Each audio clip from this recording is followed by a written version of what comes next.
खिड़की दोला toll plaza की शुरुआत 25 फरवरी 2008 को हुई थी। इसका संचालन एक निजी कंपनी डीएस कंस्ट्रक्शन के थ्रू हुआ और आप जानते हैं कि डीएस कंस्ट्रक्शन डिफॉल्टर हुई।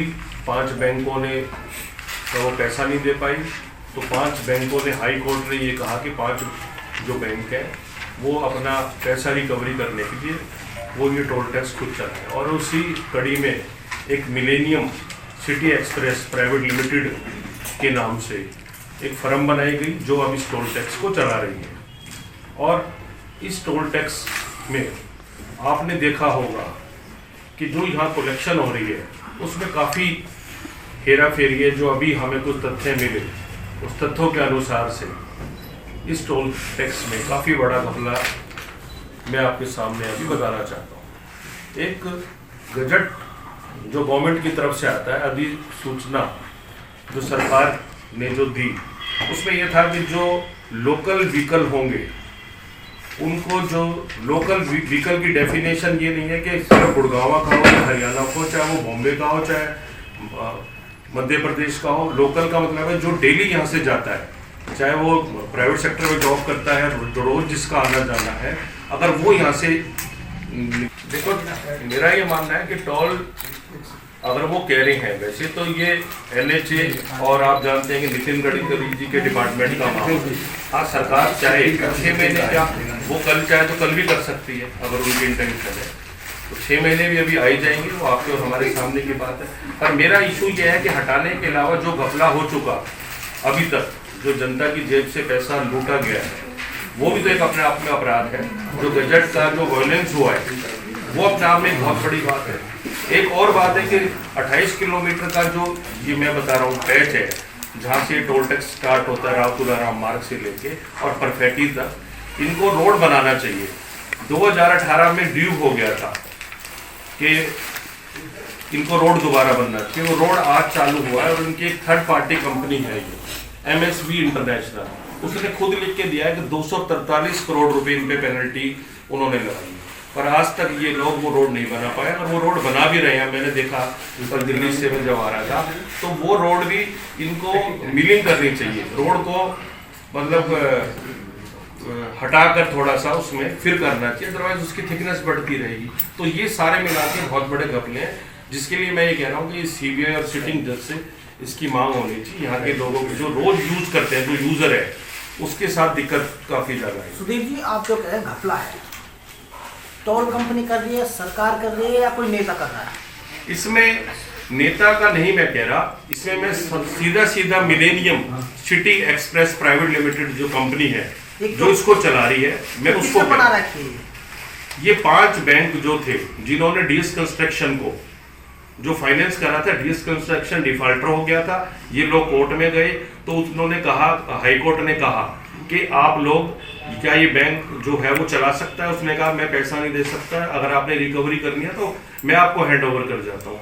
फिर 5 बैंक ने मिलकर ये कंपनी बनाई मिलेनियम एक्सप्रेस, जो 5 बैंक में से आज 3 बैंक रह गए, 2 बैंक मर्ज हो चुके, जिसमें आपका SBI है और SBI बैंक है और एक IDFC बैंक है जिसका मेजर रोल है।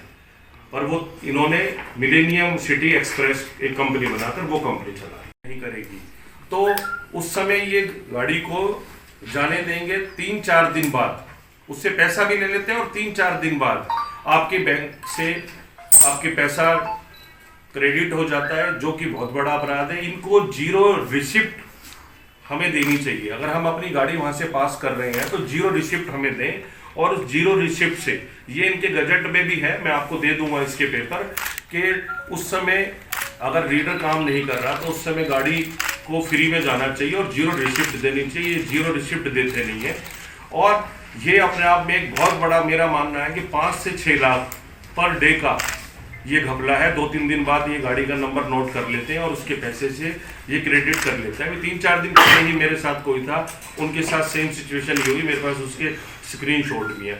और इन्होंने जो गाइडलाइन है, मैं दोबारा बता रहा हूँ, आप दोनों तरफ जाइए, दिल्ली से जब आप मानेसर की तरफ जाएंगे या मानेसर से गुड़गांव की तरफ आएंगे, तो आप दोनों तरफ देखेंगे कोई बोर्ड नहीं लगा रखा है।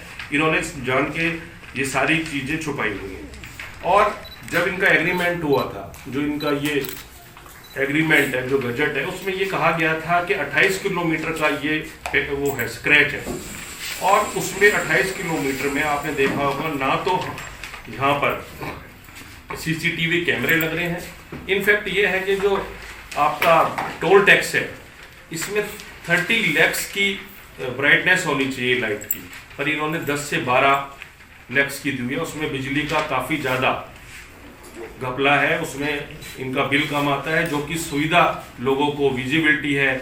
आपने देखा होगा टोल टैक्स पे रात को अंधेरा रहता है, उसमें भी एक बहुत बड़ा गड़बड़ है। जब इन्होंने एग्रीमेंट साइन करा था तो उसमें ये था कि इतनी क्षमता की लाइट होनी चाहिए 30 लैक्स की, जो कि आज की डेट में 10 से 12 है। तो ये काफ़ी सारे घपले काफ़ी दिन से चल रहे हैं। हमारी ये डिमांड है कि खेड़की दोला टोल प्लाजा पर जो घपला हो रहा है उसकी सीबीआई जांच हो या सिटिंग जज से इसकी जांच हो, और मैं आपके माध्यम से सरकार को ये अवगत कराना चाहता हूँ। वैसे मैंने नितिन गडकरी जी को भी लेटर लिखकर ये चीज़ें अवगत कराई हैं, और समय समय पर अगर ये नहीं होगी तो अब हम इसके लिए आंदोलन भी चलाएंगे, क्योंकि ये बहुत बड़ा एक अपने आप में बहुत बड़ा घपला है और अपराध है, जिससे लोगों को पोल्यूशन भी 33% का डिस्काउंट ये लोग देंगे, बट ये किसी को ये सुविधा नहीं देते हैं। और आपने देखा होगा कि हम बहुत जगह टोल टैक्स पे जाते हैं तो जगह जगह बड़े बड़े बोर्ड लगे होते हैं, और उस बड़े बोर्ड पे आप इस नोटिफिकेशन में देखेंगे, ये जो बजट है इसमें बकायदा बोर्ड पे ये लिखा होता है कि एक तरफ का इतना लगेगा, डबल का इतना लगेगा, और आने जाने का आपको डिस्काउंट मिलेगा। तो ना तो हमारे यहाँ आने जाने का डिस्काउंट दिया जाता है, और जो मैंने कहा कि लोकल व्हीकल पर जो 50% डिस्काउंट दिया जाता है और कमर्शियल पर 33 दिया जाता है, वो सुविधा भी इन लोगों ने छुपाई हुई है। ये अपने आप में एक बहुत बड़ा आरोप है। और 31 गांव जो खेड़की दोला के आसपास है, उनको तो ये फ्री में बोलते हैं कि भाई आप फ्री में जा सकते हैं, बट जो हमारा अर्बन एरिया है, जो हमारे सेक्टर है लिमिटेड, जब आप जाएंगे बोर्ड पे ग्रीन कलर का बोर्ड लग रहा है, राइट में कंपनी है, उसका बॉम्बे हेड ऑफिस है, फरीदाबाद में उसका आरएम बैठता है, मिलेनियम सिटी कंपनी कर रही है, एनएचए को ये सारी बातें पता है। आप क्या सीधा सीधा ये कहना चाहते हो कि सरकार कर रही है सब कुछ पांचों बैंकों को? भाई सरकार तो देख ही रही है, एनएचए भी सरकार का स्पष्टीकरण करो ना उसका। आप उसमें गोलमोल बात हो रही है, बैंक चला रही मैं ये नहीं कह रहा। इन्होंने पूछा वो ये जो मिलेनियम कंपनी है कौन है, तो मैं उसकी डेफिनेशन बता रहा हूँ कि मिलेनियम कंपनी हाई कोर्ट की इंस्ट्रक्शन के बाद जब बैंक के पैसे रिकवर होने थे तो उन्होंने एक कंपनी खोल ली। भाई पैसा तो डीएस कंस्ट्रक्शन ने पीएनबी से लिया था, और एसबीआई से भी लिया था, और आईडीएफसी से भी लिया था। मैंने मानेसर में करा। गुड़गांव डिस्ट्रिक्ट बहुत बड़ा है, उसकी आप देख सकते हैं, मैं डेट बता दूंगा, पेपर की कवरेज देख सकते हैं। 5 दिन पहले मैंने और हमारे जो इंचार्ज थे हरपाल बुरा जी और कैप्टन अजय जी, जो यहाँ से एमपी का चुनाव लड़े, हमने मिलके हेली मंडी में अलग करा, क्योंकि चारों तरफ करना है। तो उसके बाद अभी मेरे ख्याल 15-20 दिन के अंदर हम 3 प्रोग्राम कर चुके हैं, और मैं तीनों का प्रूफ आपके पास भेज सकता हूँ। कल के ही दैनिक जागरण में आप देख सकते हैं पूरी कवरेज। 15 दिन के अंदर हम 3 प्रोग्राम अपने कर चुके हैं। चौधरी साहब, एक सवाल अब हम जब वहां पर करा, वो पटौदी का और बादशाहपुर का दोनों का पार्ट है। उस समय मैं उस धरने में था, जब जोगिंदर यादव जी थे, जब अंगर साहब थी, मैं उस समय भी था। उस मूवमेंट में तो हम शामिल थे ना। आपकी पार्टी नहीं थी, आप थे सामने। मैं कौन हूँ? भाई सुधीर मेरा नाम है, मैं कांग्रेस पार्टी से बिलोंग करता हूँ, मैंने कॉन्टेस्ट करा है। तो आज मैं कोई गलत स्टेटमेंट दे दूंगा तो आप कांग्रेस के ऊपर डालेंगे। आज अगर मैं कोई मूवमेंट में जा रहा हूँ तो आज भी मेरी पार्टी को क्रेडिट जाना चाहिए ना ब्रदर। ये कितने का घोटाला होगा, एक आइडिया कितना? ये तो अरबों खरबों रुपए का घोटाला है। 243 करोड़ का तो सिर्फ जो रोड बनाने का है उसकी पेनल्टी इन लोगों ने लगाई है। और जो मैं बता रहा हूँ 5-6 लाख रुपए पर डे का जो जीरो रिसिप्ट नहीं देते और लोगों के उसमें जाता है, 5-6 लाख रुपए ये है। और जो मैंने कहा कि बोर्ड नहीं लगाया हुआ, जो रेगुलर गाड़ी जा रही है उसको 50% उसको डिस्काउंट देना चाहिए, कमर्शियल पे 33% देना चाहिए। तो यही अपने आप में बहुत बड़ा है। मेरे को लगता है कि मानेसर इंडस्ट्रियल एरिया है, बावर इंडस्ट्रियल एरिया है, भिवाड़ी इंडस्ट्रियल एरिया है, गुड़गांव से जो रोज पब्लिक जाती है, कई लाखों व्हीकल तो निकलते ही हैं। लाखों नहीं निकलते तो मेरे को लगता है 10,000 20,000 तो निकलते होंगे। तो उसका 50% भी ये लोग अगर घपला कर रहे हैं तो वो भी अपने आप में बहुत बड़ा। तो गडकरी जी से क्या आपने उनको ये सुविधा नहीं दी जाती। जो हमारा ये मानना है कि गांव नहीं, जो लोग फ्लैटों में भी रह रहे हैं, सेक्टरों में भी रह रहे हैं, वो सुविधा उनको भी देनी चाहिए। और आपने देखा होगा कि एक टोल टैक्स के साथ ही एक दीवार लगाई हुई है जो द्वारका एक्सप्रेस से जाती है। NHA उसका अभी तक NOC नहीं दे रहा, क्योंकि वहाँ से कई हजारों लोग हर रोज वहाँ से निकलते हैं, पर वो दीवार की वजह से उनका डिस्टेंस भी ज़्यादा हो जाता है और डिस्टेंस के साथ साथ उनका पैसा भी वेस्ट जाता है और पैसे के साथ साथ पोल्यूशन भी काफ़ी बढ़ रहा है। वो ज़बरदस्ती वो दीवार लगाई गई है। तो मेरा ये मानना है कि उसकी वजह से भी काफ़ी वायलेंस इन लोगों ने करा हुआ है। जो डेली जो यूज़ कर रहा है उसका पॉकेट से हर रोज़ पैसा वेस्ट जा रहा है। और एक सबसे बड़ी बात यह है कि आपने देखा होगा जब से ये फास्टैग लगा है, इसके जो मशीन है, जो इसके रीडर हैं, जो इसकी मशीनरी है, वो इतनी बेकार है कि आए दिन वहाँ पर जाम लगा रहता है। और उस जाम की वजह से आपने देखा होगा कि NHA की गाइडलाइन है कि कुछ दूरी तक अगर वहाँ पर ज़्यादा गाड़ी हो जाएंगी तो टोल टैक्स को फ्री कर देंगे, पर हमारे यहाँ पर ऐसा बिल्कुल नहीं है। ना मार्केशन है, कितना ही लंबा जाम होगा, इनके इंस्ट्रूमेंट काम नहीं कर रहे हैं।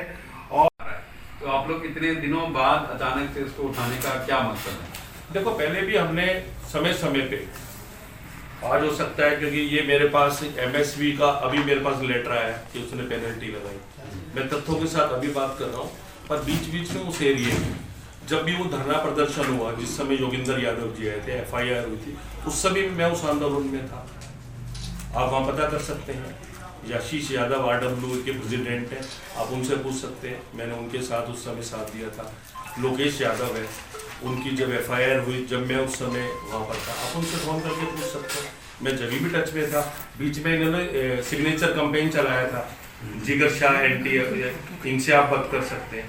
मैं उनसे टच में रहता हूँ, तो आप उनसे जब पता करेंगे तो मैं रेगुलर टच में रहा हूँ। जब मेरे पास अभी तथ्य ही है, मेरे को मिले तो मैं अब उसके सामने आपको बताना चाहता हूँ। पूछना चाह रहा हूँ as a Congress party opposition के नाते, जब वहाँ के रेसिडेंट इतने दिनों से आप अभी सामने हैं, वहाँ के रेसिडेंट जो भी सोसाइटी वाले कई सालों से इस मुद्दे को लेकर के संघर्ष कर रहे हैं, कभी धरना डालते हैं, कभी सिग्नेचर कैंपेन, तो आप अपोजिशन पार्टी होते हुए इतने दिनों बाद आपको इस मुद्दे की याद कैसे है? लोग तो अपने लेवल तक नहीं, कुछ ऐसी बात है सारे ही। आज का जो प्रेस कॉन्फ्रेंस का व्हाट्सएप किया गया था, इसमें कई लोगों का नाम लिखा है, सुखबीर कटारिया का भी है और कई लोगों का है।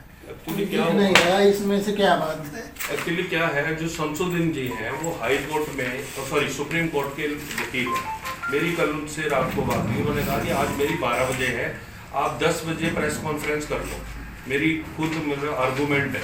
तो मेरे को ये पता लगा कि पत्रकार बंधु 10 बजे थोड़ा कंफर्ट नहीं होते, सुबह सुबह आना, फिर ऑफिस से रिपोर्टिंग करना, तो वो इसलिए नहीं है। और सुखबीर जी की अभी भी मेरी से बात हो रही थी कि मैं अगर 12 बजे तक आ गया तो ठीक है भाई साहब, ये तो उनका भी कुछ कोर्ट में कोई है मामला, तो वो इसलिए नहीं। ये कोई बात थोड़े हो। आज हमने जो प्रेस कॉन्फ्रेंस जो बुलाई थी, वो NH8 पे जो खेड़की दोला का जो टोल प्लाजा है, मिलेनियम एक्सप्रेस जो चला रही है, उसने काफ़ी बड़ा घपला करा हुआ है। उसको जो खामियां हैं उसको हमने आपके बीच में लाने की कोशिश करी है, जिससे भारत सरकार को पता लगे और जो रोज़ का जो यूज़र है उसको ठगा जा रहा है, वो ठगना ये लोग बंद कर दें। जैसे मैंने बताया कि हर रोज़ जो रोड यूज़र यहाँ से जो जाता है उसको 50% का डिस्काउंट मिलना चाहिए अपने व्हीकल पर, और 33% जो कमर्शियल व्हीकल है उस पर मिलना चाहिए। ये बिल्कुल नहीं देते हैं, बल्कि इन्होंने जगह जगह बोर्ड भी नहीं लगाए हुए अपने टोल टैक्स से पहले। ये जो गजट की जो सूचना है भारत सरकार की, उसको छुपाने का भी काम करते हैं। और यहाँ से जैसे फास्टैग आया है, इनकी मशीनरी जो है, जो इनके जो रीडर हैं वो काम नहीं कर रहे हैं, उससे आए दिन जाम लगा रहता है। और फास्टैग से जो पैसा उस समय नहीं कटता, वो इनको जीरो रिसिप्ट देनी चाहिए, जीरो रिसिप्ट नहीं देते, और बाद में 2-3 दिन बाद वो पैसा कटता है और वो पैसा भारत सरकार को भी जमा नहीं होता। उसमें भी बहुत बड़ी घपला है। और मेरी सिर्फ ये रिक्वेस्ट है कि सरकार इसको CBI या सिटिंग जज से इसकी मांग कराए, तो इसमें कई अरबों रुपए का घपला आपको देखने में नजर आएगा। धन्यवाद।